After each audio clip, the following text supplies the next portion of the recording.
ഒരു നാണവും മാനവും ഇല്ലാത്ത കുറെ വർഗങ്ങളുണ്ട്. അനാവശ്യം പറഞ്ഞാൽ നിന്റെ തലഞ്ഞ ഈ ബോൾ എടുത്തെറിഞ്ഞു തരും. നൗഫല് പഴയ ടീമേ മാറിയിട്ടുള്ളൂ. സഞ്ജു സാംസൺ ഇപ്പോഴും ഇവിടെ ഉണ്ട്.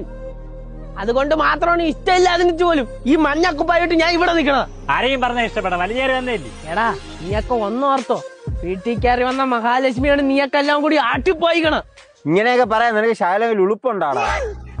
എടാ അളിയാ, നമ്മളിനി രണ്ടല്ല ഒന്നാണ്, ഒറ്റ കെട്ടാണ്.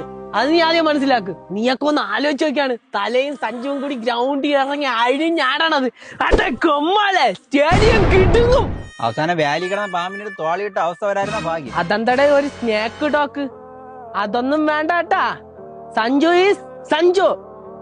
ഇനി ആരൊക്കെ എന്തൊക്കെ പറഞ്ഞാലും നിനക്കത് പറയാം. ഒരുത്തിന് വേണ്ടി 2 ഓൾറൗണ്ടർമാരാണ് കൊണ്ട് കളഞ്ഞത്. അതിൽ നമ്മളെ ജഡേജയും കൂടെ പോയി. ജഡേജ അത്ര ഒരു സഞ്ജുവും വരൂല. അവരെ കാട്ടി ഒരുപടി മെകളിൽ നിൽക്കും സഞ്ജു സാംസൺ. വെറുതെ ഒന്നും CSK 18 കോടി രൂപ കൊടുത്ത് സഞ്ജുവിനെ വാങ്ങിക്കൂലല്ലേ. അതുകൊണ്ട് അമ്മാതിരി വർത്താനൊന്നും ഇവിടെ വേണ്ട.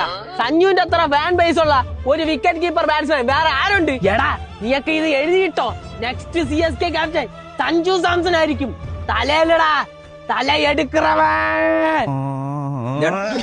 തലയെടുക്കുന്നു നമ്മളെ തലയെടുക്കുന്നു. ഫാൻ ബോയ് പ്രൗഡ് മൂവ്മെന്റ് ആണ്. നിങ്ങൾ വെറുതെ ഇങ്ങനെ സീരിയസ് ആവല്ലേ?